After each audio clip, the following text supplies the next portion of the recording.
What up, what up, what up? Welcome into the Chris Vernon Show, little best of edition. It is Tuesday, December 26, 2023. We are still off for the holidays. Hope everybody had a wonderful and very Merry Christmas and Happy Holiday season. We will be back on the air on Tuesday, January 2nd with live shows. But for these next 3 days, we're just going to give you some best of shows, just in interviews that we've had over the past year here on the Chris Vernon Show. It's been a great year for us, a lot of tremendous growth. That goes out to all of you. A huge thank you for all of you who watch the show live, who listen to the show live, who download the podcast later, who watch the podcast later, watch on YouTube, however you get it. We thank you very much. First up, Dan Patrick had a new book come out. A legendary sports broadcaster, has his own radio show, has had it for years, formerly of ESPN, formerly with NBC Sports.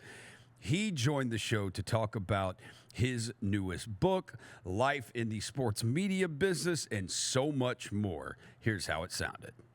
Dan Patrick, one of the greatest broadcasters. He's in the Broadcasting Hall of Fame, I guarantee that. Oh, he should And be. he's about to be in the Author Hall of Fame for the occasionally accurate annals of football. The NFL's greatest players, plays, scandals, and screw-ups. He has got a new football book coming out. How timely, just in time for football season. And I believe the great Dan Patrick joins us now. Dan, you there? Oh, look at him. Yay.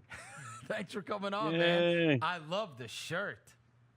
Thank you. Where do I don't get know. one of those? Well, we ran into some trouble, so we had to stop making them, as you might guess. Just saying, let's move on from that topic here, Chris. I understand. All right. Another book. Now, before I get into this book, I will say, I believe the last time I had you on, I told you that when I was young, I had the Patrick Olbermann book, The Big Show, which now you can like sell on eBay for like hundreds of dollars because they don't even like exist anymore, right? So now another book. Are you just going to put together a whole catalog? And is this how many books is this now? Is this the first one since The Big Show? Yeah, I didn't want to write a book. People have asked me, hey, would you look back on your career and write a book? And I go, no, I'm not interested in that. But Joel Cohen writes for The Simpsons, and he got a hold of me and he said, look, I'm interested in writing you into an episode of The Simpsons. And I said, all right, awesome. I said, do I have to play myself? And he said, no. And I said, that's even better. And so the more we started talking, and we were just talking about football topics, and then we got to the point where I just said, well, I have a bunch of ideas over here. If you have a bunch of ideas there, I said, why don't we just go into our caves and then come back out and see if we can make something of this? And he said, I have some friends, Andy Richter from Conan, his sidekick. He'd love to do something. And then it just became sort of a collaboration and just have fun, throw out things. It's meant to be lighthearted. We tackle some topics, but I don't know if we tackle them in a way that anybody's going to get a concussion. Now, were you already friends with him, or did you meet him through him wanting to write you into The Simpsons? I met him through wanting to write me into The Simpsons. What's the episode? What's the episode? It's the championship rock skipping contest that that Homer's involved in. That's as much as I can say. No, it hadn't come out yet. Oh, it hasn't? No. Hadn't come out yet. Oh, there's going to be an episode. Yes. Are you calling it with anyone else, or is it just you? I can't even. I'm a member of the Screen Actors Guild. I don't even think I'm allowed to talk about that. Oh, wow. Yes. But that's how we met. It feels like I'm not allowed to reveal a lot with this conversation, Chris, and I apologize. Hey, I can't talk about my shirt, and I can't talk about the Simpsons episode. I can talk about the book, and that's it. Okay. So with the book, the guy from The Simpsons comes in. He says he's the guy that convinces you. And what is he pitching you at first when you're trying to put together this book? What does he want it to be? He wasn't pitching it. He was. No, it was more of a. He had a couple of questions. We were just kind of idle conversation. He goes, what do you think about, and then he would throw out a topic, and then I would say something back, and I'd say, well, what do you think about this? and it became back and forth where we touched on the Wizinator. We taught, we touched on butt fumble. We touched on the immaculate reception, Tom Brady, how to fix penalties. So it just became sort of a tennis match back and forth. We just volleyed these topics. And he's an extremely bright guy, very, very, very clever. And I was just trying to hold my own, where he's hitting winners, and then I'm trying to just get him back. Right. And, he came down to my level, and then we finally were able to throw some things together, and it's fun. I just did the audio version of that. Oh, what nice. a pain in the ass that is. Oh, my God. That is, it's a couple hundred pages, and then, I do a 3-hour show, and then they go, hey, can you do the audio version? And it took me like 6 days to do it. What? But, yeah, because I couldn't do it all in one day. There's a lot there. And you got to do it a couple of times. You got to make sure it's great. Are you pronouncing everything correctly? I wanted to have enthusiasm throughout the whole thing, but we got it done. Well, and at least it's got your name on it, right? Because it's like a Dan Patrick book. Whereas I can imagine over the years, what is the thing that you have gotten asked to use your voice for or do a voiceover for that was outside of the audio book, where you were either you didn't want to do it and you ended up doing it, or something that I would not believe has Dan Patrick's voice in it? Have you ever used your voice, like had to go into a recording studio that someone either offered you money to do it or asked you to record something for? Well, people ask me to record their voice message. Hi, this is Dan Patrick. Jerry's not here. Leave a message, and I'm sure he'll get back to you. And so I've done that before a few times, but I don't. I used to voice over the NBA entertainment videos.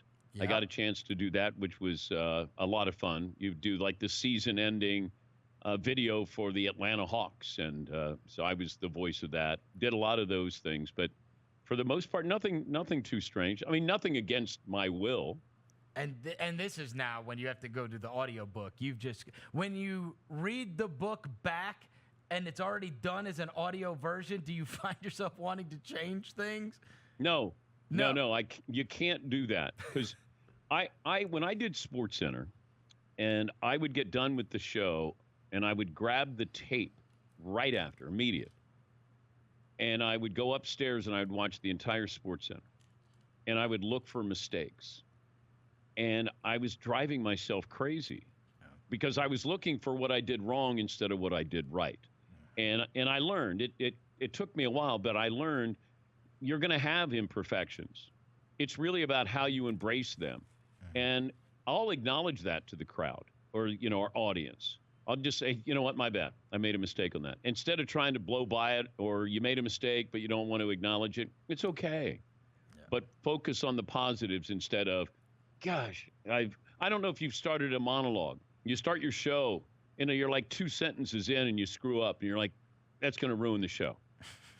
That's the way it used to be for me. I was such a perfectionist, and you can't be a perfectionist in this business. No. And you know what's crazy is I was telling, as we first came on, I was telling a story. We did a big draft thing for the Grizzlies a couple of weeks ago, and a guy came up to me, lives in Arkansas, and is talking about how he listens to the show and he's super excited or whatever, and he just decided, I don't want to do what I've been doing and I want to get involved in broadcasting. And he was asking me different things about broadcasting and kind of my career, and then he said, I've enrolled in the Dan Patrick Media School. He's like, and I'm going through the courses right now, and he's like, and I'm super shy.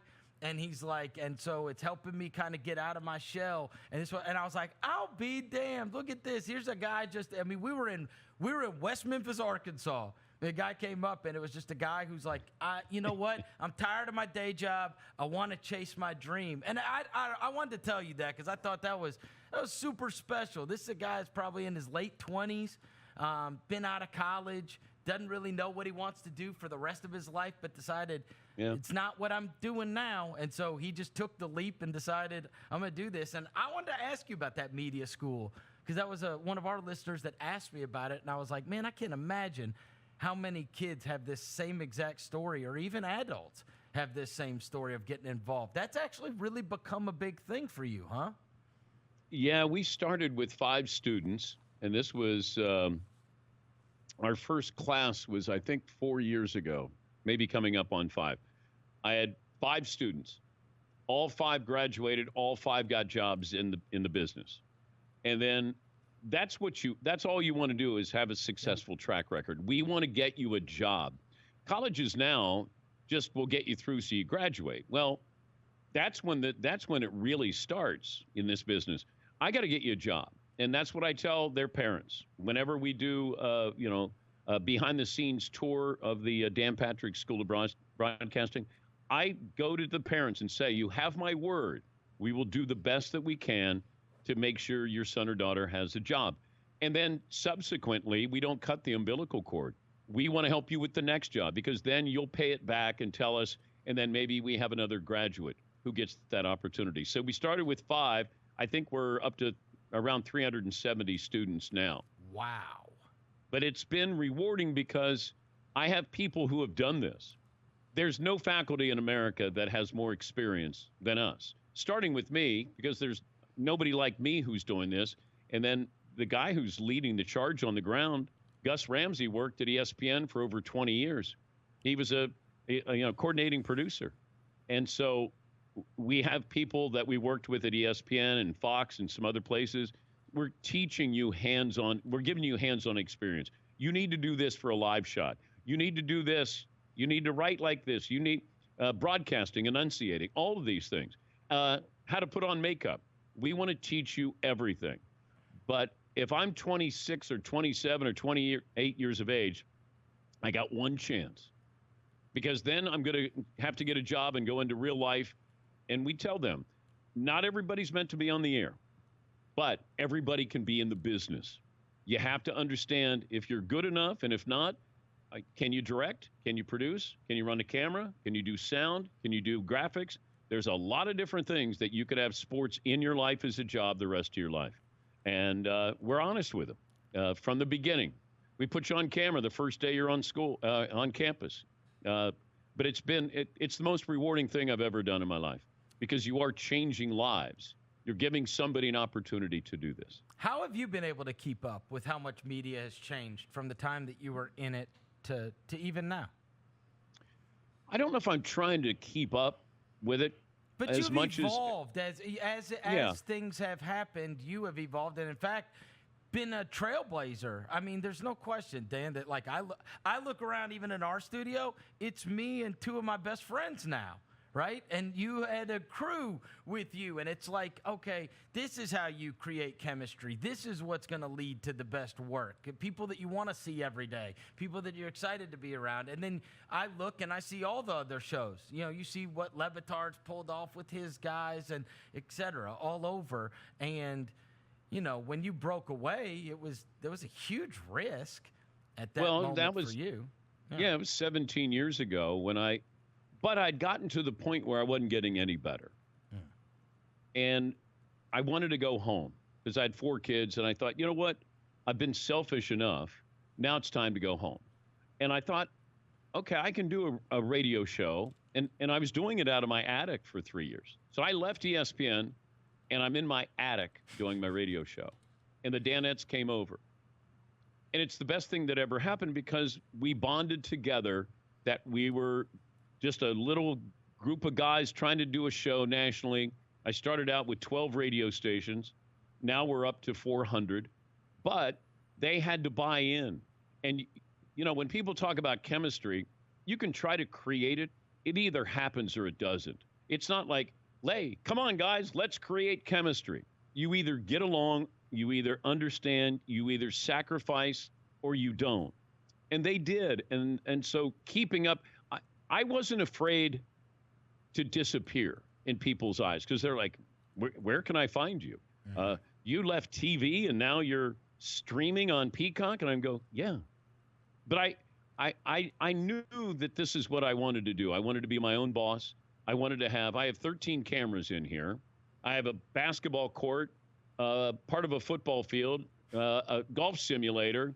I've got 2 bars in here. I got pinball machine. These are all the things that I wanted. So when you're watching us, even though we're not talking to the camera. You're watching what happens during a commercial break, during a radio show.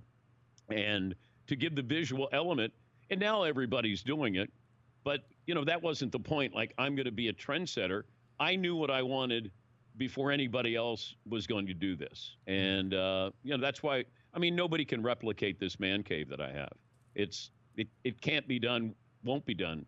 But we're lucky that, I was able to do it, pull it off. It took a long time. And I have, guys who've been with me a long, long time. And they bought in. Has your advice changed dramatically to people that ask you about, I want to be Dan Patrick? You know what I mean? You meet the... Well, I say you don't want to be me. You don't want to be me. That's not the approach you have. Be you. Now, that doesn't mean you can't borrow, because we all borrow. Some steal, but some borrow, some sample, and just say, I want to put that element in, or that element in, or I wonder if I could do that, or I could do it in my own interpretation. But I don't pattern myself after one sportscaster and go, that's the guy I'm trying to be. I think I tried to be Bob Costas when I was, at SportsCenter. But then I realized I'm not Bob, and I don't want to be Bob. Bob is great at who he is. I'm not great at being Bob. And I kept trying to, people say, just be yourself. I don't know what that means. Like, be yourself. I don't know who I am. I'm 67. I still don't know who I am. Like, what? I've asked my wife, I said, who am I? And she goes, what's wrong with you? I go, I don't know. I'm told to be myself. And I go, I don't know who I am. Well, maybe less like you as a broadcaster, more of what you have. Maybe that. You know what I'm saying? Like, I'm saying like somebody that sits there and go, I would love to have a show like you have one day. And once upon a time, it was everybody that came up to you and said, like, I would love to be on SportsCenter. I'd love to be a SportsCenter anchor. And, like, It's just, I can imagine that nowadays, whatever advice you would have given a kid that really wants to be a broadcaster has changed dramatically to maybe the advice that you would give them now. Well, I would tell them, if, having a catchphrase doesn't make you a good sportscaster. Because a lot of people thought, and look, you can credit us and you can blame us that Oberman and I changed sportscasting because we said you can have fun, you can be smart, you can be sneaky, you can have catchphrases, you can make fun of yourself, you can make fun of others, but do it in a way that you're not taking away. If people want to watch highlights or get a story, they can get the story. Don't become the story, and make sure you can write. If you can write, that's so important in this business, that ability. How do you sound? How do you look? Are you comfortable? Can you stand up and give me 5 minutes of, the Patriots wide receiving core right now? Mm-hmm. Like, these are the things sometimes where it's live, and these are live bullets. When you're handing out the Super Bowl trophy and there's 110 million people there, don't screw it up. Or you're hosting the Olympics, don't screw it up. Those are the things where you don't think you'll ever be in those moments. I came from a really small town in Ohio, and I never thought I'd be handing out the Super Bowl trophy or doing the Olympics or, in the Broadcasting Hall of Fame. But I never stopped doubting myself. And that's why I say a lot of people will jump off the train because they're like, I'm 29, I want to start a family. And I never did it for the money, ever. Never made it. I've made bad decisions because I didn't take the money.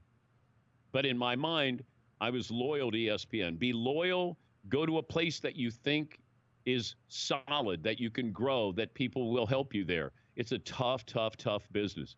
I don't think there's a more competitive job field in America than being a sportscaster, because everybody, I'm sure you hear this all the time. Oh, I could do what you do. All you do is talk into a microphone, which is true, but try it for more than 20 minutes and then tell me how you're doing after that. So Can you come over to my house later today?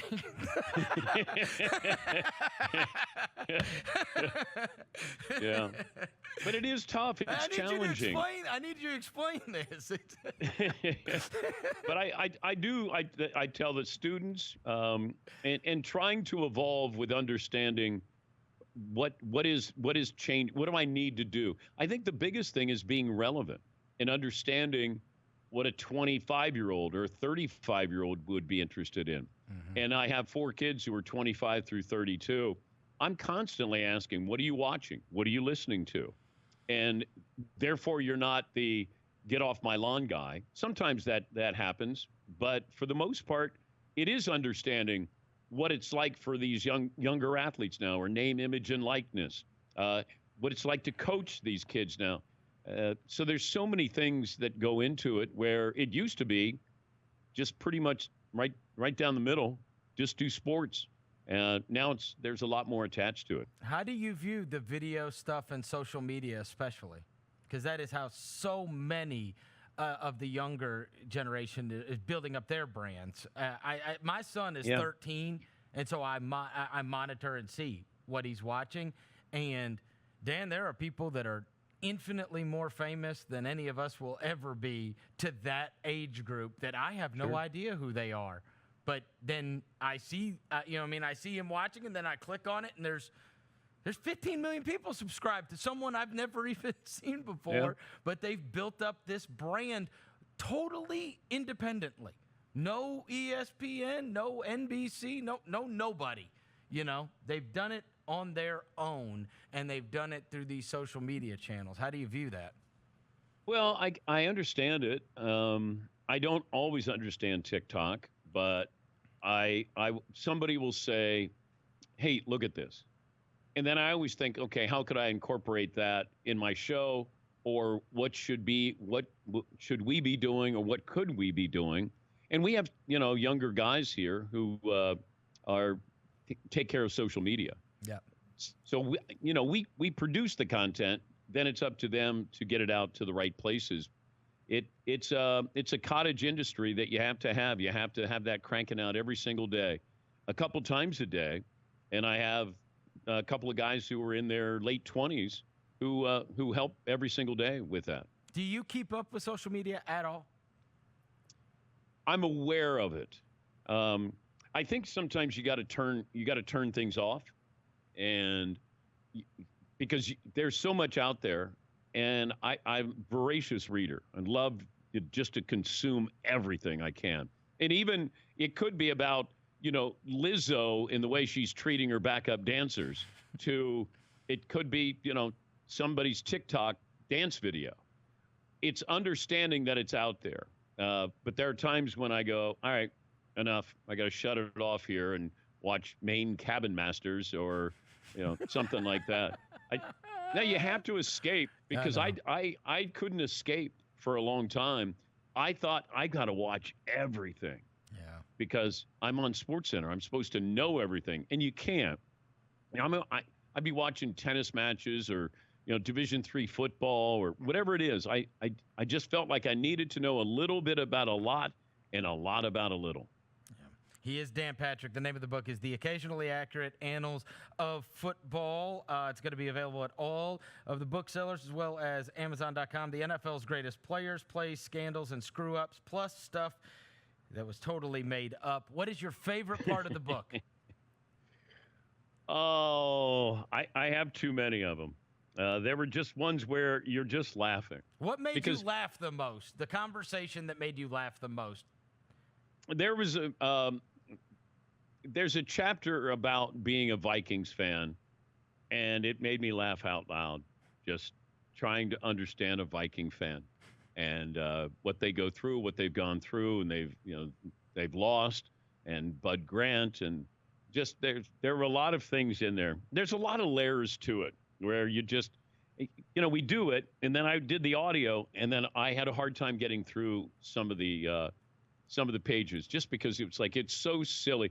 We did Janet Jackson and Justin Timberlake with Nipplegate. Yep. I mean, we hit the hard stories here, as you might expect the butt there. fumble, nipple gate. The other thing, Yeah. the thing I love about The this is you could just flip it open and read it any part. Yes, That's the best yes. part about it. And every fan, there's something for your team and some of your favorite players. And Adam Sandler wrote the foreword, and so it's meant to be fun. It's not Bill Simmons, the history of the NBA. It's just meant to be fun. Breeze through it, buy it for dad or for yourself, and have a few laughs. All right, last thing, college. We're going to have a bunch of college football games coming up. We're a week and a half away from the NFL starting. What's your studio look like now compared to when I was there? Oh, my God. Different world. Was that, like 10 years ago? Can you see us on camera or no? There you go. Yeah. And that's a FedEx Forum behind us, and then we've got Beale Street on the other side. Were you in that same location? Hell no. The place you came was rat infested. Well, okay. So I mean that looks very shiny. We got beer taps. We got beer taps. We got beer taps too. Hopefully we can get it expanded so I can get like a basketball goal and some other stuff. Beer taps. But do you have beer? Do you have beer on tap, or do you have beer tap? Oh, okay. But we have the taps in case it can be hooked up theoretically. Okay. I just want to make sure.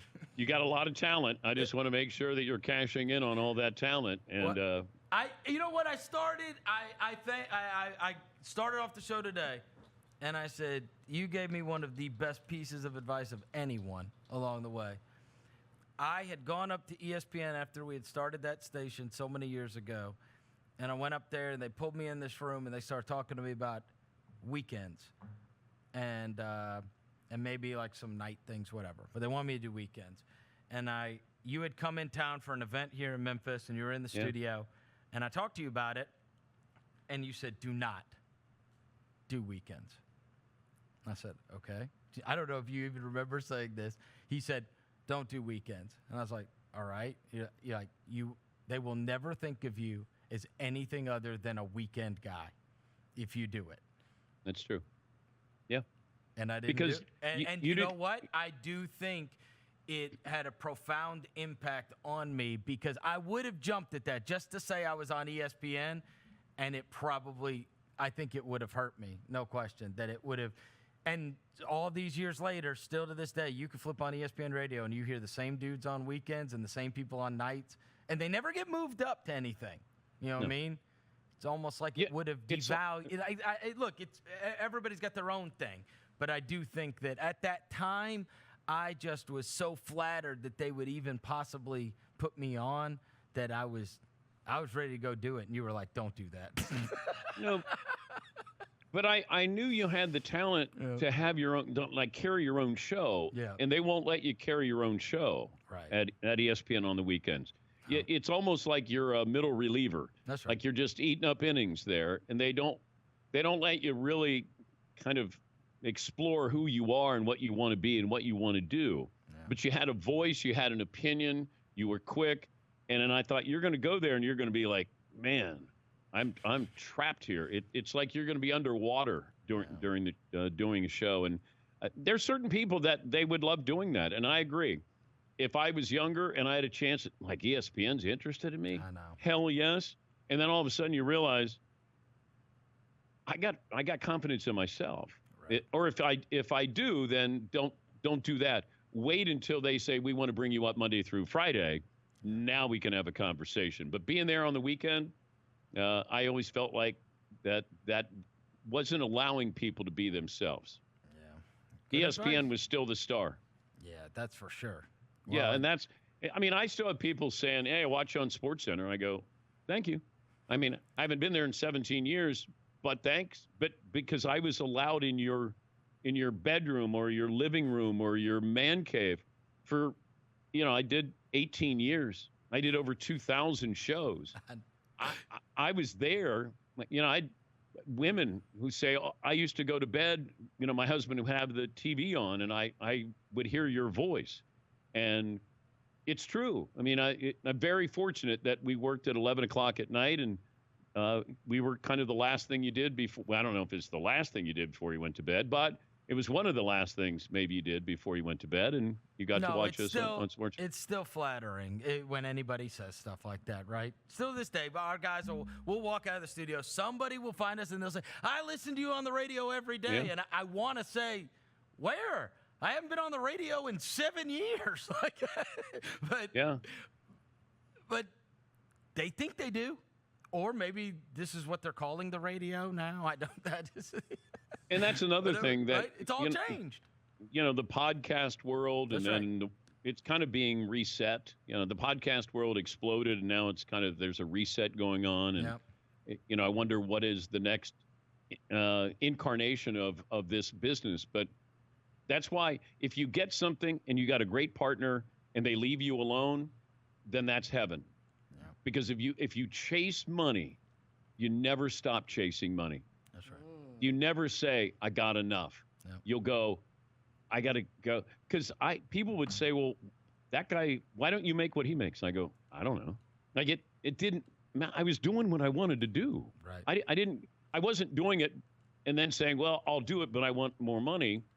I want to do it because I love doing it. I got to do sports 5 nights a week, live, an hour on national TV.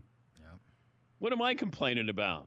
Right. And that's where find your happiness. And I don't mean to be a mentor or give you a tutorial.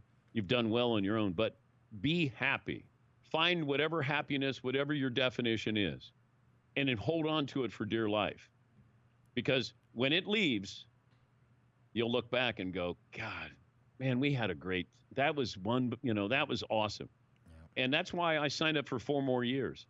I don't want to leave this. I love it. I was watching, and then it turned into Dan Patrick announces his retirement. I screwed it up, Chris. I was like, oh, Lord. I screwed up my retirement speech because I'm like, I'm going to retire in 4 years. I failed to mention I just signed a 4-year contract extension, and then that would be my last contract. Next thing I know, my wife is texting me, somebody just stopped me and said you're retiring. And I go, in 4 years. And she goes, huh? I go, never mind. I'll talk to you when I get home. I totally screwed it up. It's kind of like, oh my God. But yeah, once it's done, it's done. And then, It did not say Dan Patrick signs contract extension. It was Dan Patrick announces retirement. Well, this gives people 4 years to buy me some neat shit, Chris. That's what I want. Like you can't say, man, your retirement's snuck up on me. That's right. No, now you know. I could get a rocking chair or motorcycle. Just I hope people are taking some great thought to get me something nice. You won't walk away. Yes, I will. No, you won't. Yes, I will. I promised my wife that I would. Really? Yep. I'll still do my broadcast school. I'll still do Sandler movies. There might be some other ancillary things there, but the day-to-day. And I also wanted to be fair to the Danettes. I wanted to let them know that you got 4 years, get your resume together and whatever you guys want to do. But it'll be 21, almost 22 years by the time I'm done since I left ESPN. Wow. I mean, I've been in the business 40 years. So it's a young man's game. And that's part of the reason why I left SportsCenter. I wasn't getting any better, and I thought, why am I sitting in the chair when somebody younger can do this as well, if not better, and deserves that shot? And I remember when I went home, and I sat on my front porch, and I go, what did I just do? Like, did I make the biggest mistake of my life? And my wife said, we'll sell the house. Like, she had the perspective. I didn't. I'm like, I'm worried about my ego. And she's like, she's saying, no, you made the right decision. And then I said, all right, hon, I'm going to need you to keep repeating that a couple of times over the next 15 years. Yeah, but that's do it for the right reasons, not for the reasons that people are going to tell you. Go for the money, all of those things. Because you could play in a bit different market, a bigger market. You're talented. You're talented. But that's fine. Yeah. You got your boys there. You have fun. You laugh. You get to do this every single day. And when it's done, you hope you leave it and you go, you know what? We kicked ass. Yeah, that's for sure. 'Cause that's all. That's what this is about. Be great for as long as you can be great. The Occasionally Accurate Annals of Football. Everybody go buy this book. It's the great At least Dan you Patrick didn't book. say the Anals. occasionally anals. Yeah, that was a problem when we were doing the book title. I said I think anals is probably going to be used more than annals. So just throwing that out there. But hey, thank you for having me on. Oh, you're and the best. I'm happy for you. Thank you, Dan. Continued success, buddy. Appreciate you. All Dan right. Patrick. Thank you, guys. Thanks, man. Dan Patrick, go buy the book. I think it's pretty easy to see why he's always been one of my favorite dudes. All right, that right there was Dan Patrick from the Dan Patrick Show, formerly of ESPN and NBC Sports, talking about his new book with Chris Vernon. When we get back tomorrow, another best of edition. This one was not that long ago, but man, it made the rounds and people loved it and had no clue what was going on with it, and I didn't either. And that is Academy Award nominee Terrence Howard. He will sit down with Chris tomorrow. We'll replay that one for you tomorrow. Until tomorrow, everybody have a wonderful and safe evening. Peace.